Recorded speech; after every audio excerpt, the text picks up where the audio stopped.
Olá, o Ministério Público é uma instituição da maior relevância que tem entre suas principais funções a defesa da ordem jurídica e do regime democrático. O Ministério Público foi remodelado pela Constituição de 1988, que lhe conferiu novas prerrogativas e atribuições e, desde então, tem atuação de destaque na garantia dos direitos dos cidadãos. O Legislativo, por sua vez, é o poder que recebe as demandas da população e ajuda a construir as soluções para os mais variados problemas sociais. No programa de hoje, vamos falar sobre como se dá a relação entre o Ministério Público e a Câmara Municipal de São Paulo. Aqui conosco, a doutora Luciana de Fátima da Silva, procuradora do setor do processo legislativo da Câmara Municipal de São Paulo, e também participando remotamente com a gente, o doutor Ricardo Prado Pires de Campos, que é o presidente do Movimento do Ministério Público Democrático. Gostaria de agradecer a presença de ambos. Muito obrigada por participarem deste programa, trazendo informações tão preciosas do dia a dia do cidadão. Eu que agradeço, é um prazer estar aqui novamente. Um prazer, doutor Ricardo. É uma honra muito grande poder conversar com os membros do Poder Legislativo de São Paulo. Eu vou começar com o senhor, doutor Ricardo. Gostaria que o senhor explicasse para a gente um pouquinho como é que se dá o trabalho do Ministério Público no acompanhamento das políticas públicas, especialmente no âmbito do Poder Legislativo. Como é que é a relação do Ministério Público com a Câmara Municipal? O acompanhamento, de uma certa forma, ele é um pouco difuso, porque ele se dá de diversas formas em temas que são de interesses comuns. Então, nós temos os promotores individualmente só vão tomar conhecimento, às vezes, quando chega uma legislação nova que eles têm que cumprir, né? Ou quando eles recebem alguma reclamação de algum serviço público que o cidadão entende que não está adequado. Agora, a Procuradoria-Geral tem uma assessoria, né, que são os Centros de Apoio Operacional, que muitas vezes fazem um acompanhamento dos processos legislativos, porque muitos deles acabam resvalando no trabalho do Ministério Público, seja na aplicação da lei, seja, às vezes, dando opinião sobre o próprio projeto, o próprio procedimento. Então, você tem, por parte da cúpula da instituição, um acompanhamento mais cotidiano, e você tem, por parte dos promotores, um acompanhamento um pouco mais difuso, um pouco mais não estruturado, mas sim na medida das necessidades do trabalho. Entendi. Agora, a doutora Luciana podia contar para a gente um pouco como é que é o outro lado, né? Como é que a Câmara Municipal vê o trabalho do Ministério Público no dia a dia, quer dizer, impacta muito, doutora Luciana? Sim, sim.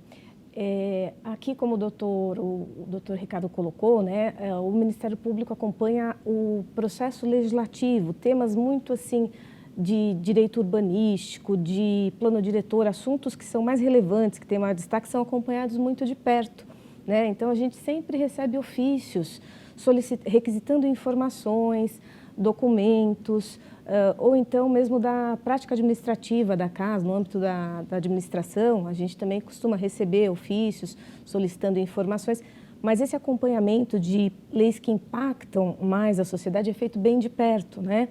Então, e tem um potencial de, por exemplo, se o Ministério Público entende que tem alguma incorreção, alguma dificuldade, manda para a gente vai levantar tudo, o histórico.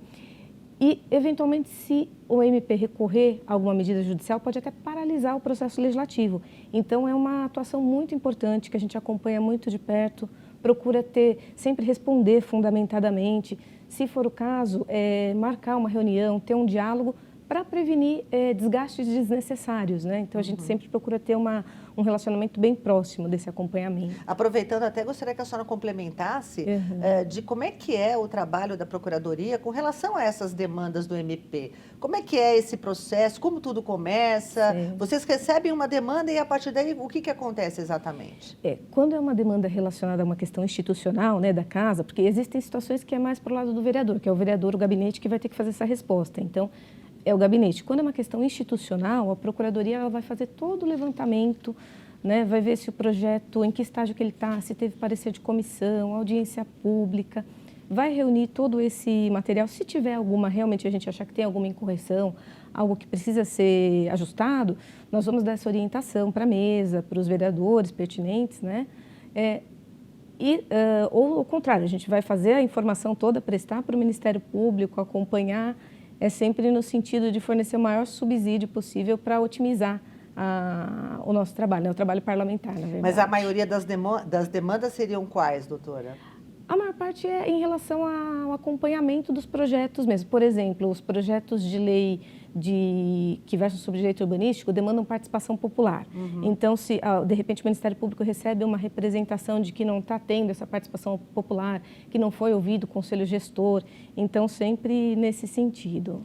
Eu costumo dizer que a atuação, doutor Ricardo, do Ministério Público é sempre muito importante, né? Porque está de olho em todos os pormenores que acontecem na Justiça de um modo geral, inclusive na Câmara Municipal, para que tudo seja feito da melhor maneira possível, da forma mais correta possível. E eu gostaria de aproveitar e perguntar ao senhor o seguinte, não é? O Ministério Público hoje ele tem muitos promotores, muitos procuradores, e a sua organização interna conta com diversas promotorias, órgãos de direção, tem assegurado a denominada independência funcional, não é? O senhor poderia explicar para a gente um pouquinho como é que é essa estrutura e se essa independência permite a atuação de cada membro do MP de acordo com o seu entendimento individual? Essa é uma questão importante. Há uma compreensão, às vezes, equivocada com relação ao funcionamento do Ministério Público. O Ministério Público não é uma instituição hierarquizada.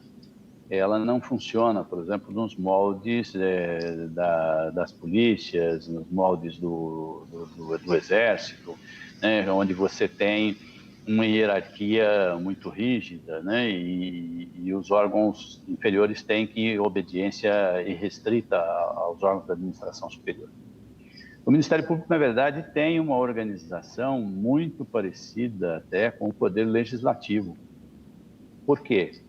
Porque da mesma forma que os parlamentares são livres nas suas opiniões, nos seus votos, você tem uma organização administrativa, né, da casa, você tem a presidência da Câmara, você tem a mesa diretora, você tem as presidências dos partidos, né, as lideranças, mas você não tem, na verdade, uma imposição de convicção.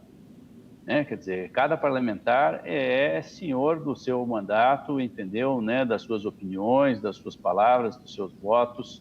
E é óbvio que há um sistema mínimo de controle, né? Inclusive disciplinar, etc. Mas isso não cria uma hierarquia funcional. E o Ministério Público funciona dessa forma.